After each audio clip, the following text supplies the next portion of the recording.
정치 마수다입니다. 오늘은 이상희 세명대 교수, 김홍국 한국정치경제리더십연구소 이사장 두 분과 함께 현안에 대한 여야의 시각을 들어보도록 하겠습니다. 두 분 어서 오십시오. 네, 안녕하십니까. 네. 조금 전에도 보셨는데요. 오늘 아침에 윤석열 대통령이 방통위원장의 이동관 대외협력특보를 공식 지명했습니다. 우선 대통령과 이 후보자의 발표부터 듣고 이야기 시작하겠습니다.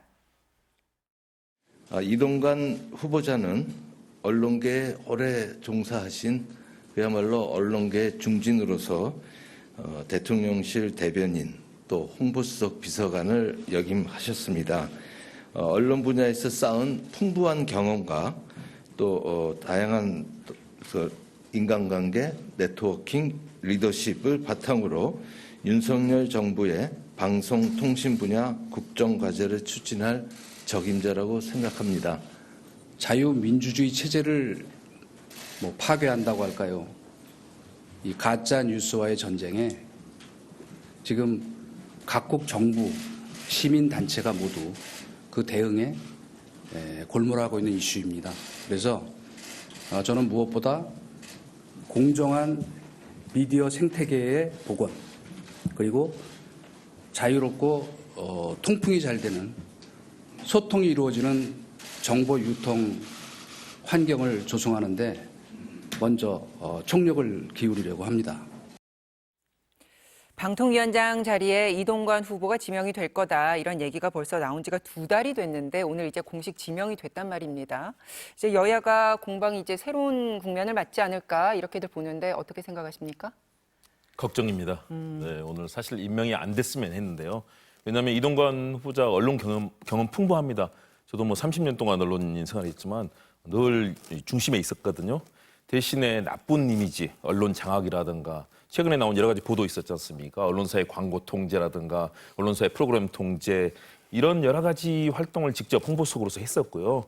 더군다나 아들의 학폭 논란도 굉장히 큰 사안이었었는데, 그렇다면 국민들께서 그런 여러 가지 도덕성의 문제, 그리고 본인이 했던 이 얘기에 대해서 과연 인정을 해주실까요? 일단은 임명됐습니다. 그러나 후폭풍. 임명이 아니고 지명이 된 거죠? 죄송합니다. 예, 지명입니다. 저는 거의 왜냐하면 지명은 곧 임명이라고 지금 요즘 생각하지 않습니까? 곧 아마 임명을 할 겁니다. 어떤 인사청문회 결과라도요. 그렇기 때문에 걱정스럽게 바라보는데, 정말로 언론을 존중하고 국민을 존중하는 그런 자세를 해주기를 바라는데 걱정은 큽니다. 네, 아직 어쨌든 형식적으로 청문회라는 형식이 남아있기 때문에 이제 호칭을 후보자 혹은 지명자 이렇게 통일을 하도록 하겠습니다. 네. 네, 지명자가 맞죠? 네, 맞습니다. 그래서 말씀을 좀 드리기 전에 우스갯소리부터 하나 하고 시작을 할까 싶은데요. 저는 이동관 내정자하고는 한 2년 정도 같이 근무를 했습니다. 그렇기 때문에 제가 말씀드리는 것이 좀 객관적이지 않을 수도 있다는 생각을 좀 듭니다. 좀 참작을 했으면 좋겠다는 생각이 들고요. 이게 흔히 이게 잘된 인사냐, 잘 되지 못한 인사냐, 이런 평가는 이런 어떤 장 차관의 내정에 있어서는 평가하기 사실 힘듭니다. 그것은 결국 업적과 결과로서 이야기하는 것이지, 지금 그 사람이 임명했는데 이것이 잘 됐다, 못됐다 이렇게 못하죠. 그러나 우스갯소리를 하는 얘기는 그렇습니다. 잘된 인사라고 한다 그러면은 야당에서 강력 반대하는 사람이 지명이 됐을 때, 그때는 이것이 잘된 인사라고 이제 정부 여당에서는 우스갯소리로 그렇게 이야기를 많이 표현을 많이 합니다.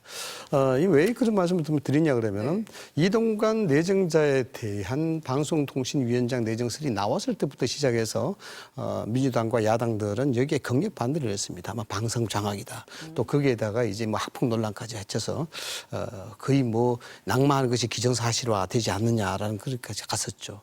결국은 내정이 됐습니다만은 우리가 흔히 그런 얘기를 많이 하죠. 정무적 인사다, 정무적 판단이다, 이런 얘기하는데, 인사에서 이런 행정 인사라고 하지 않고 정무 인사라고 표현합니다. 그 정무 인사라고 왜 표현하냐 그러면은 그 인사로 인하여 나타날 수 있는 영향 때문에 그렇습니다. 그래서 그것을 판단한다. 그래서 정치권 인사는 행정 인사라 이야기하지 않고 정무 인사라 이렇게 얘기합니다. 이런 영향은 두 가지로 나눠볼 수가 있죠. 기능적 측면과 정치적 측면, 이렇게 나눠볼 수가 있습니다. 이동관 특보가 방통위원장으로 내정이 된 것은, 그럼 지명이 된 것은 어떤 영향을 두고 이야기할 것이냐라는 것이죠. 대통령이 많이 고민했지 않겠습니까? 그리고 역사 발효서기, 국가 발효서기, 중요한 정책적 아젠다가 분명히 있는 상황이고, 그런 측면에서 봤을 때 이동관 특보의 내정 자체를 기능적 측면으로 해석을 해야 된다라고 보는 겁니다. 그만큼 야당이 반대할 정도로 이동관 특보 가지고 있는 그 기능성 이런 것들이 굉장히 불편을 줄 수 있을 만큼 그에 대한 추진력과 그에 대한 지식, 전문성 뛰어나다고 봐야 되겠죠. 그러면은 두 개의 저울이 있는데 어느 것을 더 가치 있게 높게 봐야 될 것이냐. 이거 봤을 때 국민적인 윤리성, 도덕성이 더 비중 있게 봐야 될 것이냐. 아니면 지금 작금의 현실에 처한 정책적, 방송, 언론 환경에 대한 쇄신 이게 더 중요하게 봐야 할 것이냐. 그러면 이 논란에 대한 결과 자체는 윤석열 대통령이 궁극적으로 방송 정책에 대한 개혁 그리고 그에 대한 개선 이것이 더 방침이 있다고 봐야 되겠죠. 그래서 인사에 대한 부분들은 정무적 판단을 할 때 그렇게 판단을 해서 하는 것이기 때문에 이동관 특보의 내정 자체는 그렇게 해석을 하시면 될 것 같아요. 걱정이죠. 그런데 왜냐하면 정무적 판단 말씀하셨는데요. 정무적 판단은 언론을 존중하고 국민을 존중하는 가운데 이루어져야 되는 겁니다. 이동관 지명자가 그동안 걸어왔던 길을 보면요. 특히 이명박 정부에서 언론 장악 많은 문건을 통해서 드러나고 있습니다. 국정원 관련 문건들 그리고 최근에 언론에서 취재 보도를 통해서 내놓은 많은 문건에서는 어둠의 그림자로 언론을 장악하려는 그런 모습이 많았습니다. 실제 그렇지 않습니까? 광고 통제라든가 뭐 손석희 시정주병에 대한 통제라든가 수많은 통제가 있었습니다. 그 진두지를 누가 했느냐? 이동관 당시 홍보수석이 했거든요. 이건 이미 사실로 밝혀지고 있는 상황들이고요. 그렇다면 거기에 대해서 앞으로 진행될 언론에 대한 태도는 분명하게 KBS, MBC 그리고 최근에 TBS에 대한 굉장히 강한 탄압들 그리고 이후에 언론을 통해서 윤석열 정부의 입장을 언론이 그대로 받아쓰는 방식으로 가게 할 거라는 그런 이 추론이 충분히 가능한 상황 아니겠습니까? 그렇기 때문에 언론을 존중하고 저널리즘의 가치, 저도 대변인을 해봐서 아는데요. 네. 정부라든가 이 정치권 사이드에서는 언론을 이용할 대상으로 되게 생각합니다. 그런데 언론이 취지에서 내놓은 여러 가지 불편한 상황에 대해서 반성하고 성찰해서 더 고쳐서 국민들의 사랑을 받는 게 진정한 정치인데 언론이 그 보도 못하게 하고 우리 쪽 얘기만 듣게 하는 이런 방식으로 가게 한다면 그 어려움이 클 텐데 바로 그 정무적 판단이 그런 쪽에서 이루어졌을 가능성이 크다. 그리고 수많은 학폭 논란을 비롯해서 개인적으로 있었던 여러 가지 잘못된 농지법 위반 같은 경우는요. 당시에 수많은 거짓말로 인해서 파문이 일었었습니다. 그런 후보자를 지명을 했다. 그리고 임명을 하게 될 게 명확하나한데요. 그렇다면 우리 국민으로서는 또 언론으로서는 걱정할 수밖에 없는 거죠. 조금 전에도 말씀을 드렸습니다만 두 개의 저울 가운데서 어느 것을 더 비중을 둘 것이냐 이거는 인사적 행위에 있어서 굉장히 중요한 잣대로 이야기를 될 수가 있습니다. 그래서 대통령 인사권은 여러 가지 견제적 장치가 있죠. 인사청문회라는 제도도 있고 해임 결의안도 있고 탄핵 소추도 있고 그래서 인사권을 견제합니다만 그런 과도한 견제를 대통령의 인사권을 방어하기 위해서 사실상 여기에 직권 임명도 가능하게 되고 그렇게 만들어 놓는 겁니다. 물론 제가 그 말씀을 드리는 것이 아니라 지금 말씀을 들어보면은 뭐 어둠의 그림자 상당히 닉네임도 세고 방송 언론을 장악을 했다. 당시에 뭐 이명박 정부로 말씀을 드렸는데 외람됩니다만은 제가 같이 2년 동안 근무를 했습니다. 그럼 저도 거기에 같이 맞춰서 언론 장악을 했던 사람으로 취급이 될 수가 있는데 저는 뭐 그런 적이 없습니다. 제가 이동관 수석으로부터 직접 이야기를 받아서 언론을 장악해라 뭐 이런 건 뭐 받은 적도 없고요. 관련해서 제가 수사도 받았습니다만은 전혀 아닌 걸로 다 드러났습니다. 그래서 야당에서 보는 시각은 뭐 그럴 수는 있습니다. 그런데 요즘 시대가 언론만 해도 수천 개가 되는 시대인데 또 1인 미디어 시대고 다양한 정보가 축적이 되고 다양한 정보가 유통이 되는데 과연 언론을 그렇게 쉽게 요구하는 입맛대로 그렇게 장악이 될 수 있을까요? 저는 없다고 봅니다. 다만 불편하죠. 이동관 수석이 개인적인 사견으로 말씀을 드립니다만 이런 면은 있습니다. 상당히 영민하죠. 영민하고 여기에 대한 일에 대한 태도 자체가 상당히 뒤로 물러서지 않는 좀 당당함을 좀 갖고 있습니다. 아마 그런 것이기 때문에 지금 민주당에서 의논하던 언론 정책이라든가 언론 환경 요건 자체에서 상당한 방해 요소로 걸릴 수가 있다. 라고 저는 생각을 합니다. 이 교수님 말씀 중에서 그러면 아까 그래서 지금 이 미디어 환경이라는 것이 인위적으로 뭔가를 할 수 있는 환경이 아니다라는 말씀을 하셨는데 이동관 후보자가 이제 오늘 공정한 미디어 생태계 복원에 총력을 기울이겠다 이렇게 발표를 하지 않았습니까? 네. 그렇다면 아까 그 이동관 후보자의 기능적인 뛰어난 부분에 있어서 방송 정책 쇄신 그걸 정말 잘할 수 있는 적임자다라고 평가를 하셨는데 그렇다면 아까 그 말씀하신 지금 어떻게 인위적으로 할 수 없는 현실과 이 부분에 있어서 어떻게 쇄신을 인위적으로 할 수 있다는 건가? 이게 좀 상충되는 개념 같아 보이는데요. 아주 일반적인 얘기입니다만 지금 방송통신위원장의 새로운 선임을 두고 임명을 두고 정부 여당 쪽과 소위 보수 진영에 있는 사람 중에 과연 이동관 특보를 능가할 수 있는 사람이 있을까에 대해서 생각을 해보면 사실상 인재에 대한 협소성이 사실 드러납니다. 아무래도 그동안 여러 가지 뭐 전문성을 굳이 이야기하기 전에 다양한 경험을 했고 언론적 환경에서 활동을 많이 했고 또 거기에 대해서 직접적 정치적 과정까지도 참여했던 사람이기 때문에 그의 기능적 측면이 지금 있는 인지풀에서 가장 낫다고 본 것이 아닌가 이렇게 생각이 됩니다. 그다음에 오늘 일단 내정에 대한 변을 이야기하면서 공정한 미디어 생태계 이게 좀 추상적인 얘기긴 한데요. 그렇게 봅니다. 이 가짜 뉴스에 대해서 지금 뭐 전 세계적으로 많이 이야기가 되고 있고 이런 부분에 대해서 철저하게 아마 분석하고 여기에 대한 대응책을 만드는 것을 아마 주된 업무로 하지 않겠느냐 이렇게 이제 생각을 해볼 수가 있습니다. 그런데 제가 이제 짐작하기에는 이런 겁니다. 우리가 이제 저는 뭐 언론학자의 포함이 될지는 모르겠습니다만은 언론을 공부했던 사람으로서 그렇습니다. 우리 뭐 김 이사장님도 30년 가까이 언론에 계셨는데 언론이요 뭐 세 가지 측면에서 자유롭지 못합니다. 첫 번째는 자본으로부터 자유고 두 번째는 정치로부터 자유고요. 이 두 가지의 자유, 그 독립 이보다 더 무서운 게 카르텔부터의 독립입니다. 사실 여기에 카르텔부터 독립이 안 되기 때문에 두 가지 자체가 참 힘든 거거든요. 지금 언론을 존중해야 되고 언론에 대한 시장 경제를 존중해야 되고 언론에 대한 공정성, 객관성을 담보해야 되는 것은 누구나도 다 아는 사실입니다. 그럼 지금 해외에서 왜 방송 계획이라든가 언론에 대한 계획이 자꾸 대두가 되느냐. 이것이 과유불급이죠. 좀 넘쳤다는 겁니다.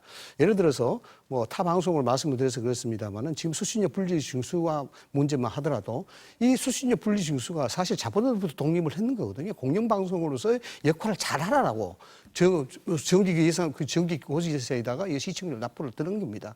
그런데 이 자본으로부터 독립이 이루어지다 보니까 사실 여기서 카르텔이 만들어져 버린 거예요. 알겠습니다. 그래서 이런 어떤 생태계 자체에서 문제의 의식을 좀 가지고 있고 여기에 대해서 이동관 수석이 글쎄요 뭐 앞으로는 어떻게 내정이 됐으니까 임명이 될지도 모르겠고 어떤 정책이 나올지는 모르겠습니다만은 네. 그런 점에서 좀 문제의식은 있다 저는 네, 그렇게 김 봅니다. 사장님 아니면 길게 말씀하셔도 될 것 같습니다. 네, 길게 하셨지만 저는 네. 그래도 방송 시간이 말씀하십시오. 있으니까요. 예. 왜냐하면 새로운 낙서를 만드셨는데요. 자본과 권력으로부터 독립은 굉장히 중요한 언론의 문제입니다. 저도 언론학을 현장에서 대학에서 강의했던 사람으로서 이 카르텔과의 전쟁 얘기는 처음 듣습니다. 이건 윤석열 정부에서 윤 대통령이 내놓은 얘기고요.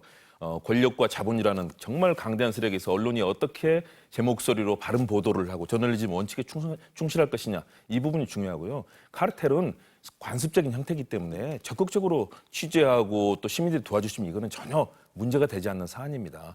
그런 측면에서 지금 이루어지는 권력에 의한 이 언론 장악 문제 이 부분이 지금 걱정이 되는 것이고요. 현대사에서 자본에 의한 이 언론 장악이 사실 상당히 중요한 문제인데요. 지금은 권력에 의해서 이루어지는 이동관 이 새로운 위원장, 장관 아니겠습니까? 그렇기 때문에 우리가 걱정을 하는 것이고요. 야당이 극력 반대하는 인사라서 여권이 좋아한다. 그러면 안 되는 거죠. 야당도 이해하고 국민들께서 야 합리적이다. 우리 정말 저 장관 믿고 같이 해야 되겠다라고 해야 되는 것이지 이건 굉장히 정치적인 수사고요. 인재풀이 협소한 게 아니라 우리나라에 인재 정말 많습니다. 그런데 그런 인재를 적극적으로 발탁하지 않고 내 편에서 내 말을 듣고 내 정책을 적극 추진해서 이걸 실현시킬 사람만 찾다 보니까 이렇게 되는 겁니다. 자꾸 더 많은 인재를 찾으시면 좋겠고요. 이동관 특보가 관련된 당시 특보의 여러 가지 활동에 대해서는 이미 국정원 관련 개입 같은 게 이미 다 입증이 된 사안입니다. 그 당시 실권이 없었거나 아마 이상희 교수님이 그런 데서 배제돼 있었기 때문에 모르셨거나 아니면 알면서 지금 안 하시는 것이고요. 이미 이것은 문건과 수많은 이 정치권의 보도와 이 그동안 나왔던 걸로 해서 입증이 된 사안입니다. 언론 장악을 위해서 뛰었던 것이고 지금 유튜브 들어가서 많은 거 보세요. 다 언론 장악의 최대 설계자 다 나와 있습니다. 그래서 국민들이 걱정하시기 때문에 언론에 대해서는 저널리즘 원칙을 존중하고 언론의 보도에서 불편한 부분이 있으면 그거 고치면 되거든요. 자, 그러면 이제 인사청문회라는 절차가 있는데 이제 이게 제대로 열릴지 이것도 좀 우려가 되는데요. 국민들이 꼭 알아야 될 부분, 그러니까 즉 청문회에서 핵심 내용은 뭐가 돼야 된다고 생각하십니까, 이사장님? 일단 언론 장악에 관련돼서 과연 이동관 특보가 개입됐던 것들을 본인이 직접 인정을 해야 되거든요. 객관적인 사실로는 입증이 돼 있는데 본인이 거기에 대해서 반성하고 이런 부분 언론 장악하지 않고 언론을 존중하면서 언론과 함께 발맞춰서 정말로 제대로 해내겠다. BBC, NHK 얘기하는데요. BBC, NHK도 많은 불신을 받고 정부와 갈등이 있었습니다. 그럼에도 불구하고 공영방송으로서의 역할을 존중받고 있는 것이고요. 그렇기 때문에 정부에서 일정하게 보조를 해주는 거거든요. 그리고 국민들이 보조해주는 거고. 우리도 마찬가지입니다. KBS가 지금 그런 상황인데 마치 KBS 문제를 자본시장에 정글에 내놓고 나서 하는 거. 공영방송이 좋은 방송을 안심하고 마음 놓고 열심히 보도할 수 있도록 지원해주는 그런 시스템들인데 이것을 마치 잘못된 것처럼 얘기하는데요. 이런 하나하나 다 본인이 언론 정책에 대해서 어떻게 할 것인가. 그리고 최근에 들어와서 얘기되고 있는 KBS 이후에 MBC 그리고 수많은 언론 장악의 지금 시나리오들이 나오고 있습니다. 방통위원장이 됐을 경우 거기에 대해서 본인이 가지고 있는 구상과 이것이 국민들에게 과연 인정을 받을 수 있을 것인지 이거 하나하나 내놓아야 되고요. 그리고 학폭 문제는 굉장히 중요합니다. 그 학폭 문제 얼마나 중요했습니까? 그 아들이 상대 학생에 대해서 가했던 무차별적인 폭력은 사실은 이거는 뭐 상대하고 화해했다고 풀리는 문제가 아니에요. 범죄가 또는 폭력이 상대가 그래 이해할게 한다고 이게 해소되는 겁니까? 거기에 대해서 하나하나 명명백백하게 밝혀야 되고요. 과거에 그 농지법 관련해서도 거짓말했던 거 왜 거짓말했는지 지금 짚어야 될 사항이 최소한 한 10가지 정도 중요한 사안이 있습니다. 네. 그러나 언론 장악 문제는 제일 중요합니다. 근본적으로 뭐 언론 장악을 할 것이냐 말 것이냐 이거 뭐 따져봐야 되겠죠. 야당 입장에서 그걸 안 따지면 청문회가 되겠습니까? 이동관 내정자도 실질적으로 거기에 대해서 명확한 답을 해야 되겠죠. 만약에 그렇게 이제 장악에 대한 국정 문건이다 이렇게 이제 청문회에서 따진다면 아마 저도 불려나갈 것 같아요. 저도 같이 일을 했으니까. 그런데 저는 뭐 말씀을 드립니다만은 거기에 대해서 많은 조사를 받았습니다만 문제가 없음으로 드러났고요. 이동관 수석도요. 이동관 수석은 제 개인적으로 알기 때문에 이 객관성이 없다고 말씀을 드렸습니다만은 그렇게 뭐 장악을 하거나 그런 사람은 사실 아닙니다. 이게 일종의 신문학회가 좀 과대적인 어떤 표정이 좀 있어서 그런데 객관성이 없다고 말씀하시니까 계속 객관적이지 않게 그렇게 보입니까? 우려가 그럼 있는데요. 좋습니다. 그러면 여기 인물평에 대해서 좀 그만하도록 하고요. 민주당이 좀 안타깝다는 생각을 했어요. 네. 왜 안타깝다 생각했냐 그러면은 그래서 이동관 내정자가 들으면은 저 사람이 뭔 저런 얘기를 하냐 이렇게 하실 수 있겠는데 학폭 문제 오래전부터 있었던 왔던 문제입니다. 그렇죠. 이건 당연히 야당이 알 수밖에 없는 문제죠. 그러면 그 타이밍을 조절 좀 했으면 어땠을까라는 생각을 해요. 그게 무슨 말씀이세요? 언제? 좀 너무 일찍 이 문제가 불거졌습니다. 사실상 여기에 대해서. 그러니까 이 문제에 대해서 내색이 생겨버렸고요. 또 거기에 대상자가 여기에는 직접 아들하고 벌써 화해가 됐고 친분 관계가 있다고 그 피해자의 입장에서 이야기가 나와버렸어요. 그래서 이게 과연 소위 이야기하는 정치 전략 전술적 차원에서 본다 그러면 이게 임팩트가 있을까라는 부분이 좀 그렇습니다. 그 학폭과 관련돼서는 어쨌든 피해자가 여러 명이 있는데 그 중에 한 명에 대한 해명이 있어서 계속해서 의혹은 남아 있다는 게 네, 이제 의혹은 야당 남아있고 그건 쪽의 제기할 수 이야기고. 있겠죠. 그리고 그 사실은 그런 문제는 타이밍을 떠나서 언제든 이제 불거질 수 있는 너무 중요한 사안이니까 문제가 정확한 됐을 것 같은데요. 말씀이신데요. 단지 시간이 지났기 때문에 또는 어떤 타이밍에 그 언론의 취재로 시작이 된 거 아니겠습니까? 그리고 앞으로도 계속 나올 겁니다. 왜냐하면 사후에 계속해서 지금 취재가 이루어지고 있고 이동관 위원장이 지명이 되고 임명될 거다라는 생각들을 많이 하고 있지 않습니까? 그리고 폭력 사실이 그냥 지워지는 게 아닙니다. 그냥 벌어진 하나의 사안, 팩트 하나로도 사실은 외국에서는 이 불법 이민 체류되는 가정부 한 분을 고용했다고 해서 노동부 장관이 날아가고 뭐 미국의 많은 인사청문회 보시지 않습니까? 미국의 인사청문회는 도덕적인 측면을 굉장히 따로 보는에도 불구하고 그런 상황인데 우리나라에서 학폭 문제가 요즘 얼마나 중요합니까? 대한민국에서 가장 중요한 문제는 학부모들께서 학생들의 문제, 최근에 교사 선생님께서 돌아가시는 사태도 있었는데요. 학생과 선생님, 학교 현장에서 이루어지는 비극적인 현실에 대해서는 국민들이 너무나 가슴 아프게 생각하는데요. 이 사안은 끝난 게 아니고요. 이제 이 청문회가 시작되면은 아마 엄청나게 큰 사안이 될 것이고 또 다른 피해자들, 여러 명의 피해자 중에서 한 분이 뭐 화해를 했다고 하는데요. 화해했다는 그 내용도 사실은 짚어보면 또 다른 내용이 나올 수 있습니다. 네. 사실로 규명하면 되고요. 야당은 당연히 그 의문을 제기해야 되는 것이죠. 그런 측면에서 이동관 지명자가 제대로 진실을 좀 말했으면 합니다. 네. 그 인사청문 보고서 채택이 불발됐던 김용호 통일부 장관 후보자에 대해서도 오늘 이제 임명이 재가가 됐는데요. 이 특보에 대한 임명도 이제 비슷한 과정을 거치지 않을까. 그래서 여야의 대치가 극단으로 치닫게 되지 않을까 이런 우려가 나옵니다. 앞으로 어떻게 될까요? 예상대로 되지 않겠습니까? 뭐 그런 어떤 부담을 가지고 있다 그러면 내정을 안 했겠죠. 모두에도 말씀을 드렸습니다만 이동관 특보가 가지고 있는 그 기능성, 정책적인 어떤 추진성 이걸 더 중요하게 생각했기 때문에 아마 그런 정무적 판단을 했다 이렇게 봅니다. 뭐 이 김용호 내정자도 마찬가지고 뭐 그렇게 이제 해석이 될 수가 있는데 그렇습니다. 인사청문회 자체가 우리가 현실적으로 좀 뒤집어 보면은 이미 인사청문회에 대한 제도 자체는 어느 정부를 막론하고 문제가 있다라고 이미 인정을 했습니다. 여기에 대해서 새로운 보완책, 개선책을 이야기하고 있습니다만 이 자체가 인사청문회가 지금은 인사에 대한 적합성을 따지는 실효성이 있는 제도가 아니고 이미 정쟁으로 옮겨가는 그런 장이 돼버렸기 때문에 제가 드리는 말씀이 그 자체가 임팩트와 실효성이 없다라고 제가 말씀을 드리는 것이고 98년도 김대중 정부가 들어서면서 인사청문회를 만들었죠. 그건 뭐냐 그러면은 국민참여정부라는 형태를 실현시키기 위해서입니다. 국정에 있어서 특히 인사에 있어서 국민의 납득할 수 있는 사람을 세워야 되겠다. 이렇게 해서 인사청문회를 만들었죠. 굉장히 좋은 제도입니다. 그러나 사실 헌법에 모두의 말씀을 드렸다시피 대통령의 인사권을 견제할 수 있는 제도적 장치들은 많이 있습니다. 탄핵소추, 해임 결의 등등이 많이 있습니다. 여기에 그럼에도 불구하고 인사청문회를 덧붙여 된 거죠. 그래서 실질적으로 20년 가까이 지나면서 인사청문회는 굉장히 변질돼 버렸습니다. 그래서 이걸 제도적 차원으로 본질을 이야기하는 것이 그렇습니다만 이번 인사청문회도 과연 뭐 14분이나 뭐 부채택했음에도 불구하고 일명 강행했지 않느냐. 이건 일단 수치상이고 정치 레토릭이 끝날 수밖에 없어요. 그래서 인사청문회까지 간다는 그 자체는 이미 인사에 대한 그 실효성, 그 책임 내정, 이 적합성 이 부분을 능가했기 때문에 그에 대해서 뭐 따진다 하더라도 큰 뭐 실효성이 좀 떨어지지 않겠냐. 청문회 무용론을 말씀하시는 것 같은데요. 무용론까지 가긴 아니 그 제가 본질적으로 말씀을 드린 거고요. 이번 청문회가 뭐 소용이 없다라는 것이 아니라 그만큼 실효성이 없기 때문에 글쎄 국민적으로 관심을 크게 끌만한 그런 이슈들이 또 다른 게 나오면 모르겠습니다만은 지금까지 나왔던 것을 답습하고 그 과정에서 인사청문회를 한다 그러면은 국민적인 관심을 끌어모으기가 힘들다는 뜻에서 말씀을 드립니다. 네. 그런데 관심은 클 겁니다. 왜냐하면 인물이 드디어 왜냐하면 김대기 비서실장이랑 같이 나와서 지명자가 온 사례 거의 없지 않습니까? 드디어 진짜가 왔다. 복심이 왔다. 윤석열 대통령이 마음에 두고 있는 사람이 왔기 때문에 아마 굉장히 큰 관심을 끌 거고요. 인사청문회 개선돼야 됩니다. 왜냐하면 도덕성과 정책 능력을 다 같이 섞어서 하다 보니까 네. 실제로는 정책 능력이라든가 실제 부처를 어떻게 운영하고 어떻게 하면 정책을 제대로 할 것인가는 안 보고요. 도덕성 문제 하다가 다 끝나는 경우도 많지 않습니까? 그래서 반드시 저는 개선이 필요한데 네. 오늘 이제 지명과 이후의 임명 과정을 통해서 우리 정치는 또 다른 길을 갈 겁니다. 왜냐하면 이미 야당의 반발 그리고 여야의 대치 국면 그리고 향후의 전쟁을 염두에 두고 인사를 한 것이거든요. 이동관 위원장을 지명했다.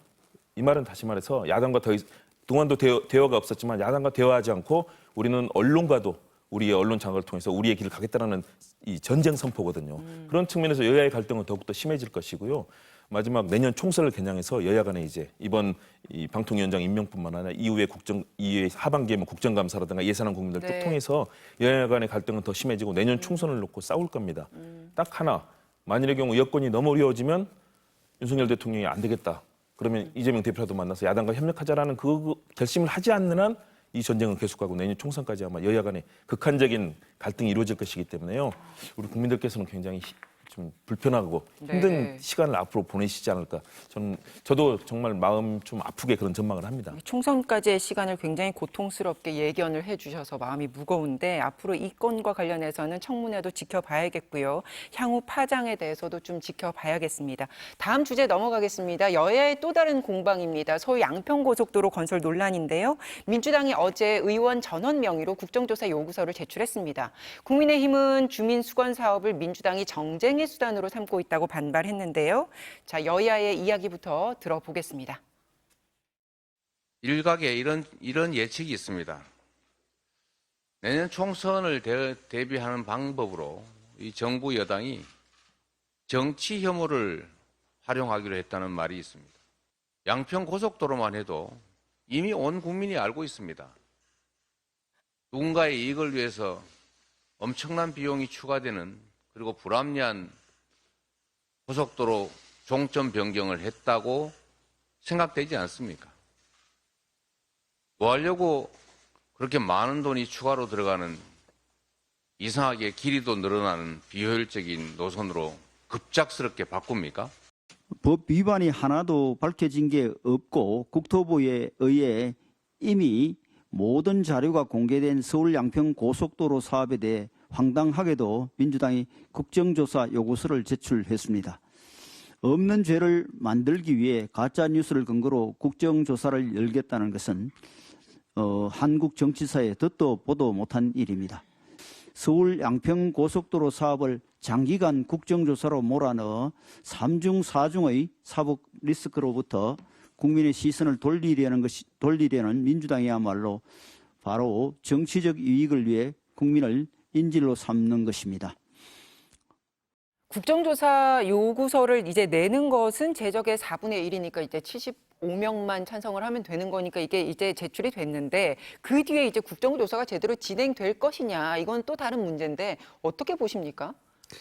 뭐 예정된 거 아니겠습니까? 뭐 어떤 경우라도 국정조사할 것이다 이렇게 예상이 된 것입니다. 그 예상이 됐다는 것은 그만큼 민주당이 여기에 얻고자 하는 것이 그 목적성이 뚜렷하다 이렇게 어떤 봐야 됩니다. 목적성이라고 그 생각하십니까? 목적성이 뭐 이미 다 이야기 났지 않습니까?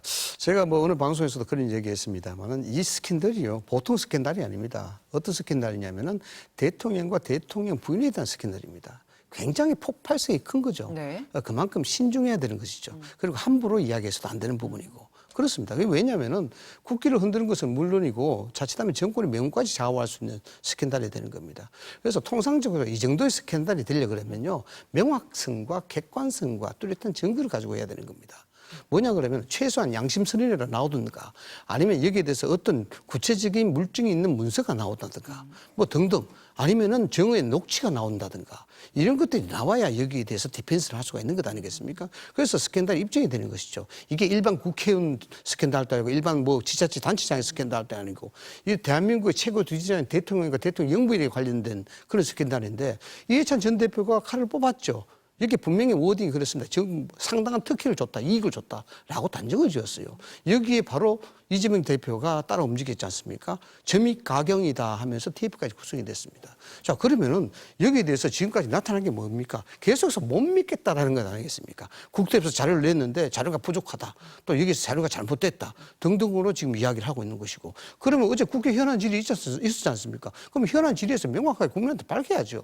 그래서 국토부에서는 뭐 원희룡 장관이 잘했다 못했다 떠나서 여기에 대해서 할 수 있는 이야기는 다 했는 겁니다. 거기에 대해서 원안에 대한 대안을 검토해야 된다는 것은 이미 문재인 정부 때부터 있었던 같은 일이고 지금까지 계속 그것이 정황이 돼 있는데 또 지금 민주당에서 하는 얘기 그 얘기 아닙니까? 용역 전문 발주사가 여기에 대해서 인수위 과정에서 어떻게 했다 이런 건데 그게 가능하겠습니까? 불가능하죠. 그 현안 질의가 미흡했기 때문에 국정조사를 가야 된다는 게 야당 입장이지 아니요. 않습니까? 현안 질의가 비협한 게 아니고 현안 질의를 위해서 국힘에서 국민의힘에서 여기에 전문가들 아닙니까? 용역 설계 그 사람들 불러서 그에 대한 해명과 규칙적인 사실을 들으면 되는 건 아닙니까? 그럼 깨끗하게 끝나는 거예요. 자료 다 나와 있죠. 그러면 그 사람들 정의를 채택해서 질의하면 되는데 국감해서 부르겠다는 거 아닙니까?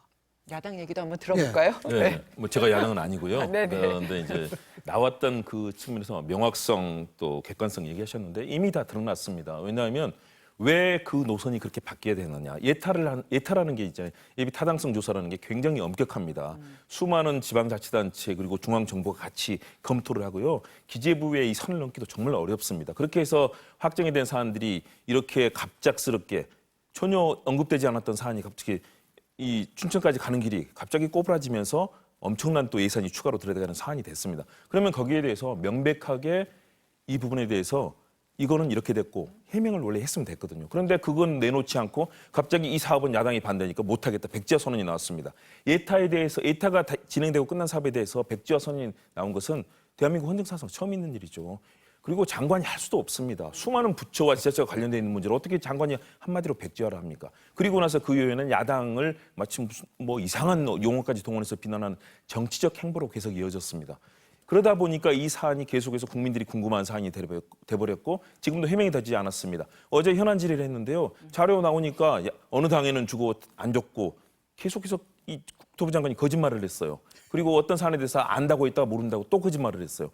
그리고 일타 강사라고 있는데 실제로는 이소영 의원이 물어보니까 수변 개발에 대해서 알지도 못하면서 일타 강사가 갑자기 뻥 강사가 돼버렸습니다. 아무것도 모르는.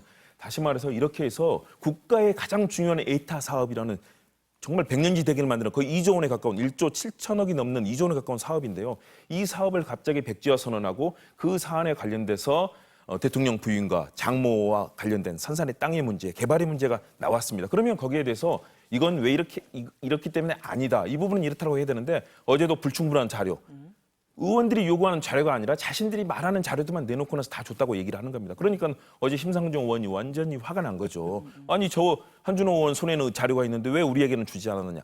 다시 말해서 국회에 와서 국회의원의 현안 질의에 대해서 솔직하고 진실하게 자료를 내놓고 답변하는 것이 아니라 사실상 국회를 어제 우롱한 장면이었습니다. 그렇기 때문에 이 사안이 국정조사까지 가서 정확하게 밝혀야 된다는 것이고요. 그 뒤에 가서 나타나는 결과가 과연 윤 대통령이 나타날지 아니면 대통령 부인이 나타날지는 아직은 알 수가 없습니다. 그러나 현재까지 제기된 예타라는 국가적인 사업에서 나타났던 이런 갑작스러운 백지화 선언과 이에 따른 파장에 대해서는 충분히 국정조사의 감이 될 수 있는 거죠. 그렇기 때문에 야당이 제기하는데 야당이 제기를 무조건 정치적인 걸로 공격하는 거. 이것은 맞지 않는 거죠. 정치는 정치로 풀어야 됩니다. 대신에 객관적인 사실로 입증을 해야 되고요. 행정부처는 정치권에 대해서 그것을 입증할 책임이 있습니다. 모든 예산과 국가 행정에 대해서 검증을 받아야 되는 것이기 때문에요. 그래서 국정조사가 이루어지면 좋겠는데 아마 여당이 또 극력 반대할 겁니다. 그러나 제대로 좀 진실을 밝히는 국정조사가 됐든 어떤 방식이 됐든 좀 제대로 좀 진실이 밝혀졌으면 합니다. 제가 보기에죠 이렇습니다. 민주당이요 정치적으로 인문학적 상상력을 있는데 과학적인 구체성은 좀 떨어지는 것 같아요. 이거 그냥 밝히면 되는 겁니다. 어떻게 밝혔냐면 어제도 좋은 기회였어요. 제가 그 말씀을 지금 드리는 겁니다.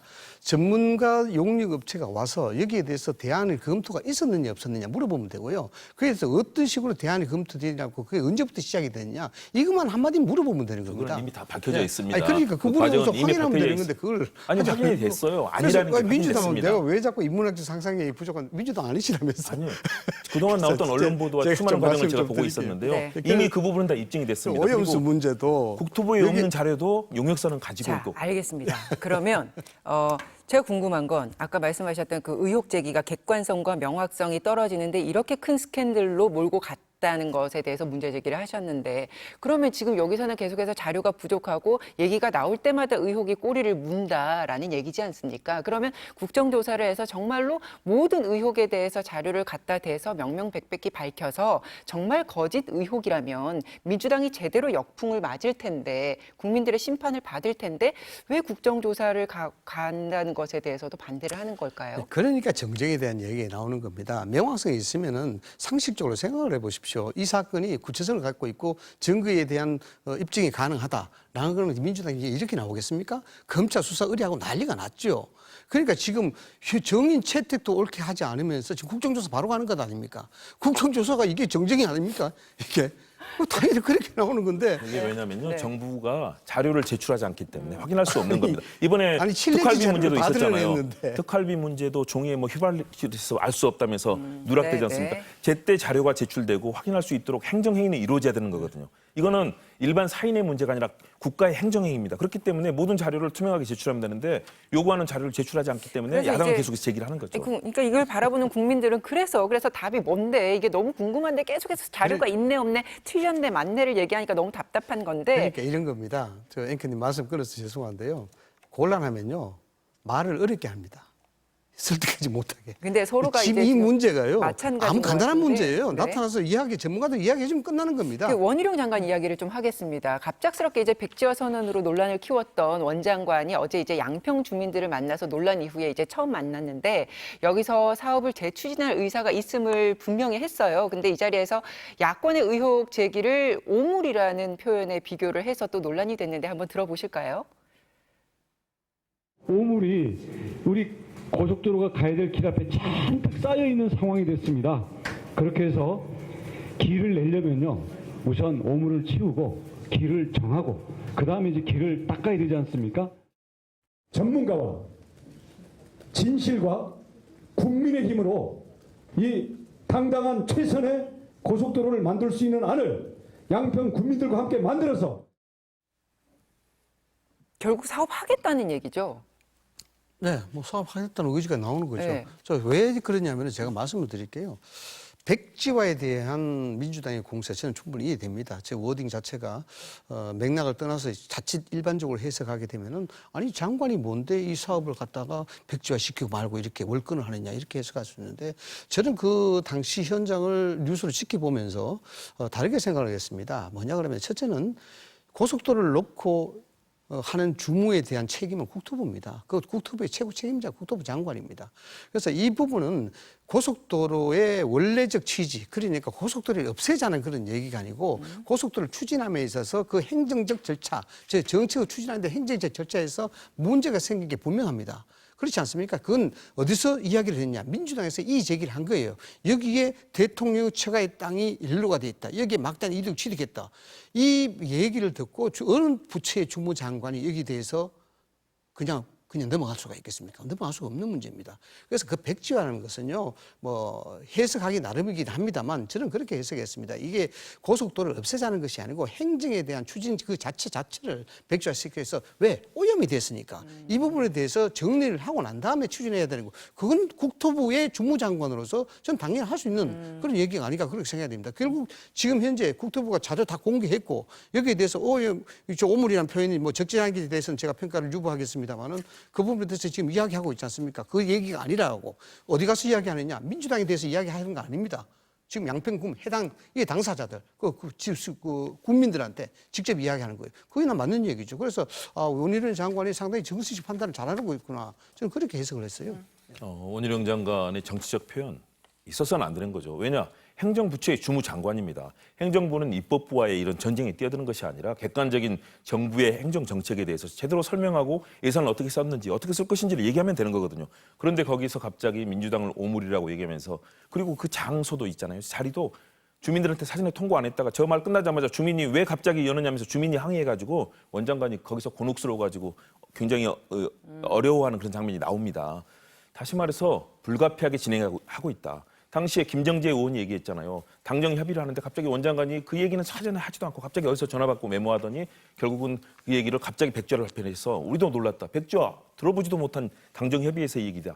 다시 말해서 원 장관이 하고 있는 길은 정치의 길입니다. 대통령실과 모든 협의를 하고 있을 겁니다. 어떻게 주무부처의 장관이 대통령실과 총리실과 협의하지 않고 이런 국가 사업을 얘기할 수 있습니까? 다 이미 그 당시에 전화는 어디서 받았냐? 대통령실에서 받았을 거예요. 그리고 거기서 나온 얘기를 다 적고 나서 그 뜻에 따라서 백지화를 발표한 거죠. 이건 뭐 누구도 부인할 수 없는 정말 딱딱 맞아떨어지는 김정재 의원의 얘기를 통해서 이미 입증이 된 겁니다. 그러면 이런 사안, 국가의 100년 대계인 1조 7천억이 넘는 사업을 가지고 네. 수많은 양평 국민뿐만 아니라 경기도민이 다 관련돼 있는 문제 아니겠습니까? 다 대한민국 국토 사업에 연관되어 있는 문제를 이렇게 갑자기 백지화한다? 그랬다가 다시 재추진하는데 민주당의 사과가 없었다. 그래서 사과 없으니까 그러면 다른 방식으로라도 재추진하겠다. 이게 말이 되는 겁니까? 분명히 해야 될 것은 본인이 백지화 얘기했던 거에서 사과하고 국민들께 사과해야죠. 어떻게 국민들께 백지화라는 얘기를 했다가 그냥 갑니까? 그리고 왜 이런 상황이 됐는지 하나하나 밝혀야 되는데 그것을 도리어 민주당에게 떠넘긴다. 다시 말해서 향후의 대권 주자로서 잠룡으로서 대통령실의 인정을 받고 이 소위 말하는 보수 진영의 인정을 받는 그런 대권 주자로서 인정을 받기 위해서 원희룡 장관이 사실상 대권 쇼를 하고 있다고 저는 판단합니다. 이건 잘못된 겁니다. 이렇게 정치적 행동을 하면요. 어떻게 민주당을 오물이라고 표현합니까? 주무부처 장관이. 있을 수 없는 일을 한 겁니다. 제가 한 말씀 드려도 되겠습니까? 예. 이 부분이요. 정확한 근거와 팩트 없이 정치적 공세가 나왔기 때문에 정치적으로 대응한 겁니다. 그렇게 해석하시면 되고요. 원희룡 장관은요, 행정가 출신이고 정치가 출신입니다. 그렇기 때문에 그 레토릭에 대해서 능하다. 이렇게 보시면 되고요. 그 다음에 대권 주자 말씀하셨는데 역설적으로 생각을 해보십시오. 원희룡 장관이 대권 주자인데 과연 이 문제를 그렇게 냄새나면서 그렇게 문제가 되는데 이 일을 했을까요? 바로 그렇기 때문에 저희가 그런 국정조사 얘기를 요구하는 겁니까? 왜냐하면 그렇지 않으면은 꺼낼 수 없는 어느 부처의 장관이 지금까지 대한민국 역사를 보십시오. 한 부처의 장관이 어떤 예타 정책을 백지화한다는 것은 상상도 할 수 없는 일입니다. 제가 짚어드릴게요. 네. 뭐 시간이 어떨지 모르겠습니다만 시간은 없으니까 짧게 해주세요. 인수위 과정에서 그 당시에 제가 인수위 구성 현황을 봤어요. 인수위 4명에 전문위원 6명 해서 한 10명 정도가 실제로 움직입니다. 핵심으로 움직이는데 여기에 김건희 여사 땅으로 해서 이 부분을 다시 한번 검토해라 말할 수 있는 자격 가진 사람 또는 그런 배짱을 가진 사람 여기 아무도 없습니다. 그럼 중간에 알았던 사람이 있다는 글쎄 얘기인가요? 그 당시에 글쎄 그거는 했다는 전제에서 나오는 작년에 얘기고요. 국회 질의에서도 이미 이 관련된 논의가 있었었죠. 그건 전제에서 이야기 나오고 그렇기 때문에 이거는 성립이 사실 인수에서 안 되는 거예요. 이건 인수위 문제가 아니고요. 아니, 그러니까 이 초창기에 예타 사업이 그렇게 진행되고 갑자기 백지화까지 이루어지는 상황에 대해서 진실을 밝히는 것이 중요한 것입니다. 야당이 제기해서 이 문제가 이루어진 것이 아니고요. 자. 잘못된 변경이 갑자기 이루어졌기 때문에 국민적인 의혹이 제기된 겁니다. 자, 이 모든 의혹의 핵심으로 들어오면 결국에는 노선이 왜 바뀌었냐 이거거든요. 그러면 이제 그 부분에 대해서 이제 출구를 어떻게 찾을 것인가 국정조사를 하겠다는 건데 어떻게 마무리가 될까요? 이게 출구 조사가 되겠습니까? 그 출구가 되겠습니까? 그게 오히려 구속으로 들어가는 거죠. 그 국정조사 자체가 거기에 대한 명확성을 가지고 있지 않고 정치적으로 지금 하는 것인데 그게 국정조사를 끄게 되면은 어느 정도 호응을 얻을 수 있을까요? 여기 특히 뭐 정부 여당으로서 좀 호응도 물론이거든요. 이게 시기적으로 민감한 시기 아닙니까? 총선 앞둔 상황에서. 그럼 여기에 대해서 아무것도 없이 소위 이야기하는 시체마다 똥볼을 찾는 건데 여기에 대해서 많이 하기 위해서는 국정조사를 계속해서 이 부분에 대해서 결국 뭔가 있으니까 이야기하지 못하는 거 아니냐. 이것 아닙니까? 이 효과를 끄집어내려고 국정조사 가져가는 거 아닙니까? 그러면 어떻게 답이 없어요? 이거 어떻게 가요? 이건 랭크님, 저는 뭐 답이 명확합니다. 원안으로 가면 됩니다. 왜냐하면 그래서 원하는 간다잖아요. 아니 그러니까요. 원안으로 가야 되는 것이고요. 여기에 대해서는 이런 논란을 일으킨 당사자인 원희룡 장관이 대국민 사과를 하고 원안 추진하겠다라고 하고 야당이 이 협조를 구하면 야당도 동의할 겁니다. 그러면 원안대로 가서 양평 국민들은 춘천까지 가는 길 지금까지 갑자기 강상면이 나와서 꼬부라져 가지고 이 엄청난 예산이 추가로 되고 괜한 길이 생긴 걸 이 국토 지도를 보시면 다 알 수 있습니다. 그러면 원안대로 가서 정리되고 야당이 협조 구하면요.